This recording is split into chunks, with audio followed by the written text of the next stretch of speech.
যেভাবে বাসে আসলে এখানে না পদ্মপুর মোড়ে নামলে হবে হচ্ছে 1700 টাকা বস্তা 50 কিলো। হ্যাঁ, ছোলা ছিলকা আছে 960 টাকা বস্তা 30 কিলো। ফলের বস্তা কত করে? ফুল আপনার 1140 টাকা বস্তা পাইকারি, সব এগুলো পাইকারি রেট। হ্যাঁ, পাইকারি রেটেই বলবেন। 1140 টাকা বস্তা 40 কিলো মাল আছে, 1 নম্বর ফুল আছে। আচ্ছা, ছোলাটা হচ্ছে ছোলাটা। আচ্ছা, এটা আর এই কাটা 50 কেজি। আচ্ছা, এটা 1600 টাকা 50 কিলো বস্তা আছে। আর এই পাখির দানা কীরকম দাম আছে, কী কী কোয়ালিটির আছে? এটা আছে 3700 টাকা বস্তা।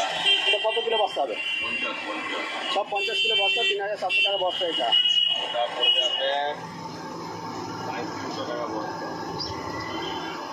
আচ্ছা, এটা বলছে 3700, সবই 50 কিলো বস্তা।